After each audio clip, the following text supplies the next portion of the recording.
Hello friends, today we are going to see that remaining part of the question paper of the March 20, 2022.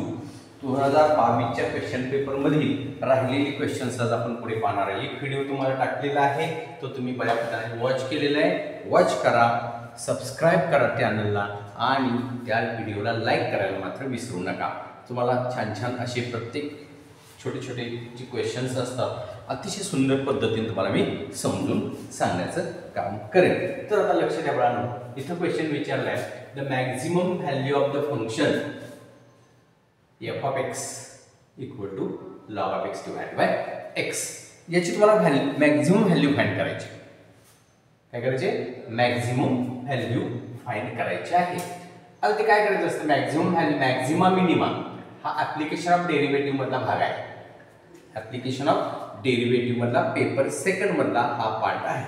तर काय करायचं असतं बघा, ह्याचं डेरिव्हेटिव्ह घ्यायचं असतं.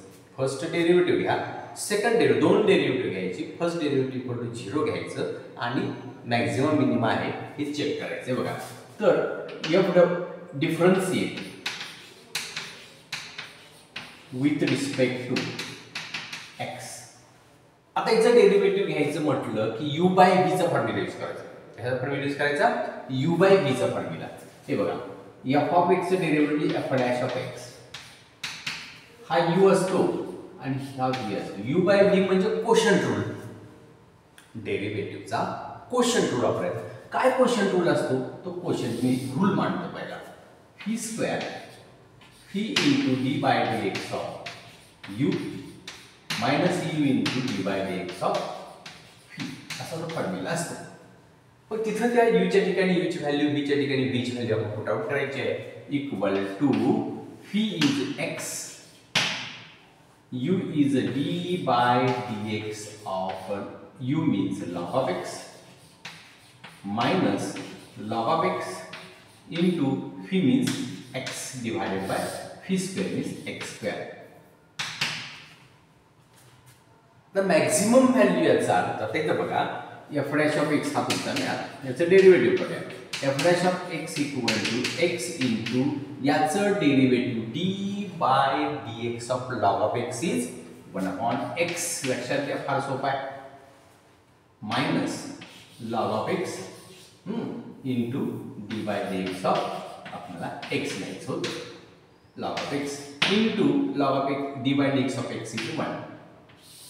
इथला हा x कॅन्सल होईल, x स्क्वेअर अशी ही टर्म तयार झाली. f dash of x equal to 0 put out करायचं. f dash of x equal to 0 put केलं तुम्हाला काय मिळतं? तर x ची व्हॅल्यू मिळते. हे बघा, इथं काय शिल्लक राहील तुमच्याकडं? 0 equal to 1 minus log x divide by x square. लक्षात ठेवा, नेहमी फर्स्ट डेरिव्हेटिव्ह काढायचं. मग कुठलंही मोठे एक्झाम्पल येऊ दे, छोटे एक्झाम्पल येऊ दे, काय कुठलेही एक्झाम्पल येऊ दे, काय करायचं? एकदा त्याचं डेरिव्हेटिव्ह काढायचं. फर्स्ट डेरिव्हेटिव्ह काढायचं इक्वल टू 0 घ्यायचं. 0 लिहिल्यावर मिळाले मला x ची व्हॅल्यू मिळते. हा x स्क्वेअर जो आहे ना बघा, नाही पुन्हा एकदा बघा, हा u हा v, हा कोशंट रूल यूज करायचा डिफरन्सिएशनचा. इथं कोशंट रूल मांडलेला आहे.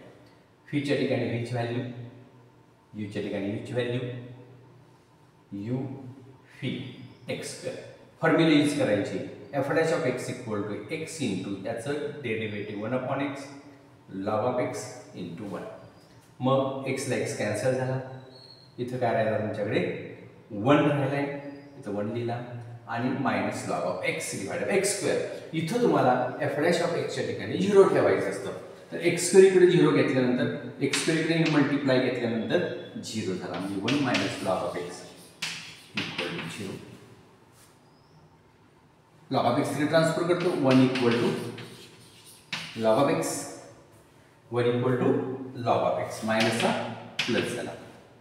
आणि मग मी काय म्हणतोय बघा, 1 equal to log of x लिहिल्यानंतर मी काय करतोय, हा जो 1 जो आहे मला माहिती आहे 1 means log of e to the base e. 1 means log of e to the base e equal to log of x equal to log of X. आणि ह्या एक्सला सुद्धा इथं सुद्धा बेस ई असतो, तो आपण कन्सिडर करायचा असतो. 1 means log of E to the base E. आणि मग मी काय करणार, आता कम्पेअर करणार. तर एक्सच्या ठिकाणी कोण असणार आहे, एक्स इक्वल टू ई. ही झाली एक्सची व्हॅल्यू. मला विचारलेलं आहे मॅक्झिमम व्हॅल्यू ऑफ फंक्शन, या व्हॅल्यूमध्ये इथं एक्सची व्हॅल्यू पुट आउट करायची. मग मी काय म्हणतो, देअरफॉर मॅक्झिमम व्हॅल्यू जर पुट करायची असेल तर एक्सच्या ठिकाणी ई पुट आउट करायचं. कसं बघा, तर F of X E equal to log of E divided by E.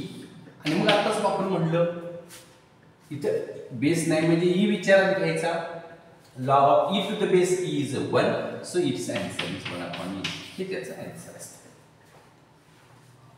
अलग लक्षात. तर हे अशा प्रकारे तुम्हाला मॅक्झिमम व्हॅल्यू तुम्हाला काय मिळाली, 1/e. हे मॅक्झिमम मिनिमम मधलं लक्षात घ्या स्टेप्स आहेत. ओके. तर आता आपण दुसऱ्या क्वेश्चनकडे, पुढच्या क्वेश्चनकडे जाऊ. लक्षात आलं का बघा, इथे काय काय केलं बघा, लक्षात आलं का. पहिल्यांदा डेरिव्हेटिव्ह घेतलं, डेरिव्हेटिव्ह घेऊन त्याच्यात f' ऑफ x इक्वल 0 ठेवला, x इकडे ट्रान्सफर केला. 1 मायनस लॉग ऑफ x इक्वल 0 घेतलाय आपण. Log of x equal to 1. 1 means e to the base e. Compare केला, x equal to e. Minimum maximum value तुम्हाला मिळालेली आहे. समजलं. तर आता हे जर समजलं असेल तर नेक्स्ट क्वेश्चनकडे आपण जाऊ. नेक्स्ट क्वेश्चन असा आहे, हा क्वेश्चन पेपर चालू आहे त्यामुळे मिक्स असणार आहे. लक्षात घ्या, दोन्ही पेपर मधले क्वेश्चन्स मिक्स असणार आहेत. हा 2022 चा क्वेश्चन चालू आहे. तर integration 1/4x² - 1 dx equal to a log of 2x - 1 divided by 2x plus 1 plus c. Okay, then a equal to असा क्वेश्चन विचारतात. a च्या ठिकाणी काय असलं पाहिजे, a च्या ठिकाणी काय असलं पाहिजे हा विषय आहे. आता बघा, मी माझी पद्धत सांगतो तुम्हाला. हे इंटिग्रेशन मला सॉल्व्ह करायचं आहे. Integration 1/4x² - 1 dx. हे मला इंटिग्रेशन सॉल्व्ह करायचं आहे. मी सॉल्व्ह करणार, त्यातून याची व्हॅल्यू आपोआपच मिळणार आहे. मी पहिला काय करणार, इथला जो कोइफिशियंट, पहिली मेथड बघा, पहिली स्टेप पहा. इथला जो कोइफिशियंट आहे त्या कोइफिशियंटने न्यूमरेटरला डिनॉमिनेटरला डिवाइड करून घ्या. हे बघा काय म्हणतो, divide by 4 to numerator and denominator. Numerator and numerator and denominator. Divide करतो 1/4 divided by, इथं divide करतो 4x² by 4 minus 1/4 dx. हा 1/4 बाहेर आला, 1/4 कॉन्स्टंट म्हणून बाजूला करायचा. हा 4 कॅन्सल, x² आणि हा 1/4 जो आहे तो हाफचा स्क्वेअर मायनस हाफचा स्क्वेअर असं लिहायचं. असं का लिहायचं त्याचं कारण तुम्हाला सांगतो.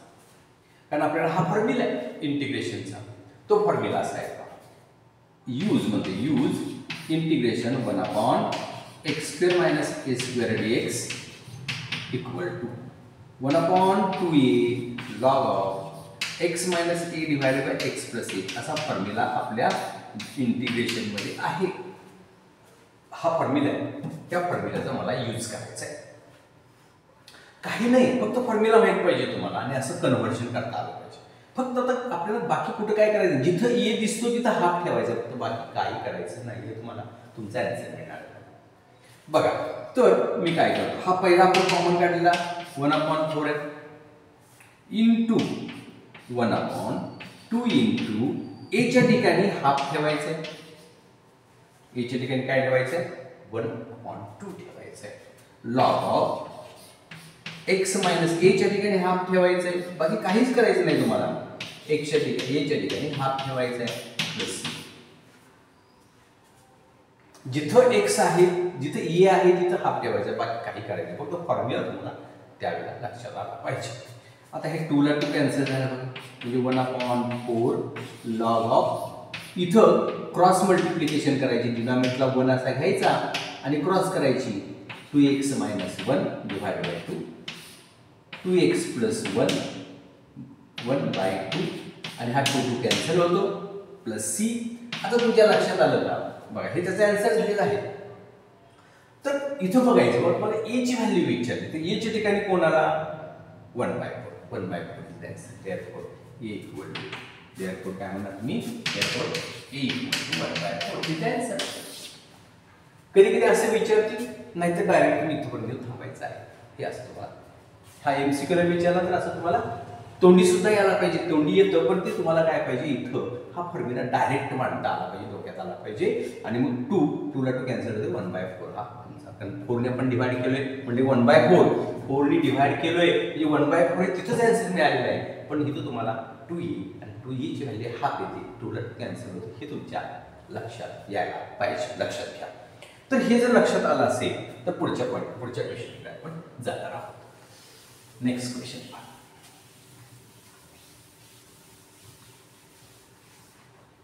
नेक्स्ट क्वेश्चन असा आहे if the PMF means probability mass function of a random variable of x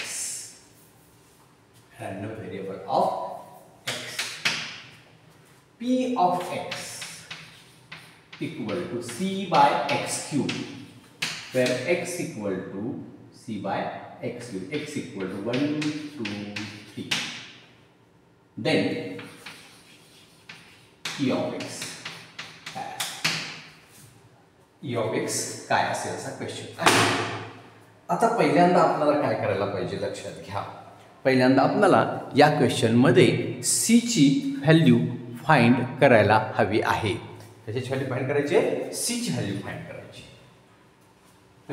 actual कसं असतंय हा जो तुमचा टेबल आहे त्या टेबलमध्ये e of x काढण्याची मेथड काय सांगतो तुम्हाला. ह्या टेबलमध्ये आपल्याकडे x इथं असतो, हा p of x असतो आणि हा x p of x असतो. x म्हणजे तुमची दिलेली 1 2 3 दिलेलीच आहेत.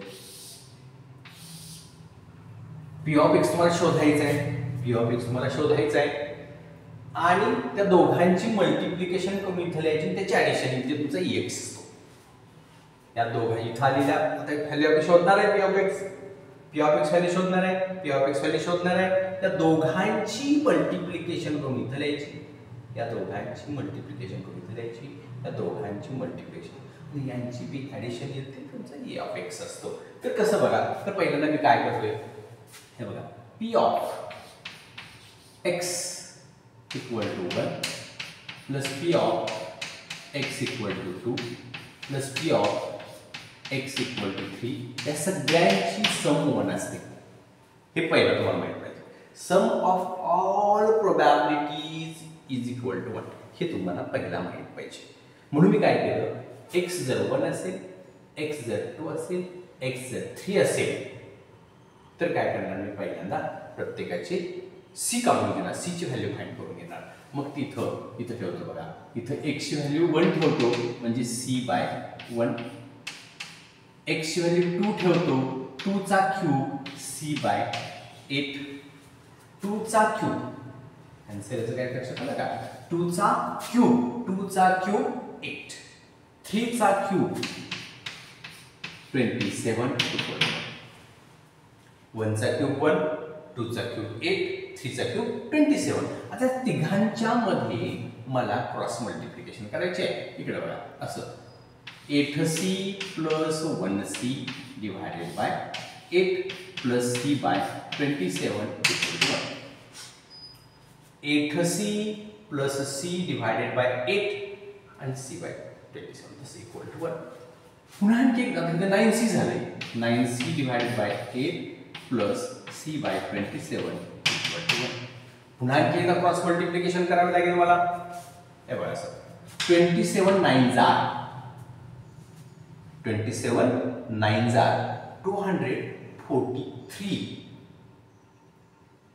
बघा 27 9s are 9 7s are 63 9 to the 80s and 243 9 to the 8 18 plus 6 24 मग 27 9s are 243c plus 8c divided by 27 8s are 8 56 8 16 216 216 equal to 1 पहिला सी फाइंड करून घ्यायचा आहे लक्षात घ्या आणि मग ते पी ऑफ 1 ची व्हॅल्यू आपण ठेवणार आहे पी ऑफ 2 ची ठेवणार 3 ची ठेवणार आहे हे बघ तर ह्या दोघांचे ऍडिशन किती तर 243 plus 8 means 251c divided by 260 equal to 1 c मिळणार आहे असा रेसिप्रोकल केला 216 by 251 216 divided by 251 तुम्हाला आन्सर त्याचं मिळणार आहे ही c ची व्हॅल्यू म्हणजे प्रोबॅबिलिटी ऑफ x किती आहे तर c म्हणजे 216 divided by 251 2 ची व्हॅल्यू काय आहे तर c च्या ठिकाणी 2 ठेवणार आहे मी c च्या ही 2 ची व्हॅल्यू म्हणजे काय येणार x equal to 2 ची व्हॅल्यू तर ठेवायची c ची व्हॅल्यू तर ठेवा म्हणजे काय येणार बघा c म्हणजे तुमचा 216 divided by 251 into 8 लक्षात घ्या ही इथे जेव्हा c ची व्हॅल्यू आपण ठेवू तेव्हा याला ह्याची मल्टिप्लिकेशन होणार आहे आणि तसंच इथं c means 216 divided by 251 into 27 आता यांची मल्टिप्लिकेशन करायची आणि याला मल्टिप्लाय करायचं आहे 251 याने याला मल्टिप्लाय करायचं आहे 432 divided by 251 into 8 याने याला मल्टिप्लाय करायचं आहे 648 divided by 251 into 27 आणि ह्या सगळ्यांची सम घ्यायची म्हणजे तुमचा e of x equal to 216 by 251 plus त्याला 4 8 32 इथं भाग जाते बघा 8 1 8 8 45 राहिले 3 8 4 32 म्हणजे 54 by 251 इथं भाग जाईल बघा 27 दोन्ही 54 राहिले बघा 27 1 27 27 दोन्ही 54 राहिले 10 त्याच्यावर 27 चोक 108 24 by 251 याचा भाग लावायचा आणि त्याची ॲडिशन करायची 27 चा पाडा म्हणायचा इथं भाग लावायचा 8 चा पाडा म्हणायचा भाग लावायचा इथं काय भाग लावायची गरज नाही का असं केलं तर आपला डिनॉमिनेटर सगळ्यांचा सेम आला आणि मग हा 251 हा डिनॉमिनेटर आला या सगळ्यांची ॲडिशन करायची 4 4 8 8 6 14 चला 1 2 3 3 5 8 8 1 9 आणि हा 2 आणि हा तुमचा बघा 3 5 8 1 9 आणि हा 294 त्याला 294 पाय त्याच्यासाठी EX म्हणजे एक्सपेक्टेड व्हॅल्यू ऑफ x हे तुम्हाला मिळालं हे असं थोडंसं सॉल्व करावं लागेल या सगळ्या गोष्टी मला सॉल्व कराव्या लागतील आणि मग त्या c ची व्हॅल्यू काढून मग तुम्हाला असा टेबल ड्रॉ करून याची सम या सगळ्यांची summation of x p of x असं करावं लागेल आणि त्याचं आन्सर येऊ शकतं लक्षात घ्या आलं का लक्षात तर हे असं तुमचा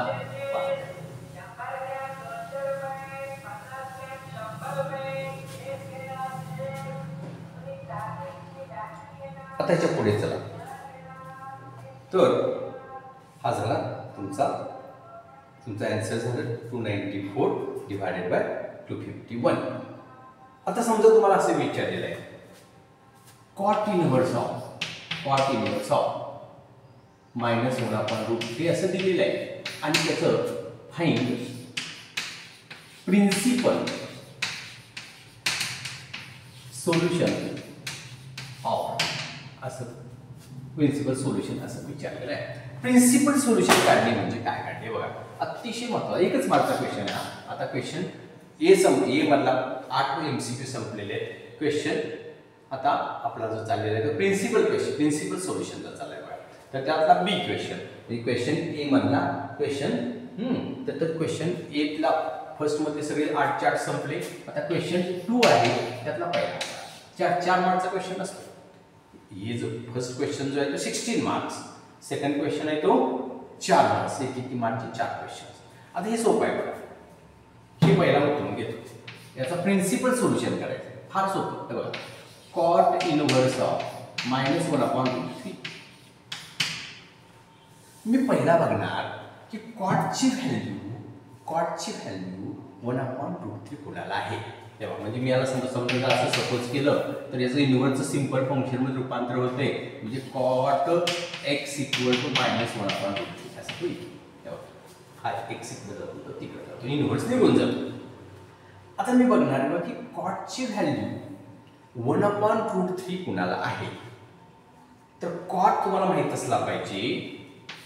कॉट 60 म्हणजेच 1/√3 हे माहित पाहिजे आपल्याला. 60 मीन्स π/3. 60चा अर्थ काय असतो? π/3 असतो. मग आता मी काय म्हणतोय बघा, म्हणजे इथे मी लिहिताना काय लिहू शकतो? cot x = -cot π/3 असं लिहू शकतो. लक्षात घ्या. मग आता मी तोंडी उत्तर सुद्धा सांगू शकतो याचं की बाबा कसं काय. तुम्हाला हे शिकवतो कसं काढायचं. तर कॉटची व्हॅल्यू π/3 ला 60 आहे, पण मायनस कुठे आहे? तर सेकंड क्वाड्रंट. कॉट इथं पॉझिटिव्ह असतो, कॉट x काय असतो? पॉझिटिव्ह असतो इथं, आणि इथं निगेटिव्ह असतो सेकंड क्वाड्रंट. मग सेकंड क्वाड्रंटमध्ये म्हणजे इथं पायच्या पेक्षा वर जाणार आहे, पायच्या अगोदर येणार आहे तो, म्हणजे पाय मायनस हे हा नंबर करायचा तुमचा ॲन्सर. म्हणजे cot x = cot of pi minus काढून टाकायचा पाय मायनस पाय असंच का. पाय मायनस का? सेकंड क्वार्टरमध्ये कॉट निगेटिव्ह असतो, थर्ड क्वार्टरमध्ये पॉझिटिव्ह असतो. आपल्याला पाहिजे नाही निगेटिव्हची व्हॅल्यू. आलं का लक्षात? निगेटिव्हची व्हॅल्यू पाहिजे. आपण काय केलं तर आणि क्रॉस मल्टिप्लिकेशन केलं. Cot of x = cot of 3π - π 2π/3 आणि हा x = तुम्हाला मिळाला 2π/3 is principal solution. Is a principal solution. लक्षात आलं का बघा तुमच्या. तर हा जो पॉईंट आहे, हा पॉईंट तुम्हाला जर आवडला, हा व्हिडिओ आवडला तर चॅनलला जरूर सबस्क्राईब करा, शेअर करा मित्रांच्या मध्ये आणि लाईक करा. थँक्यू.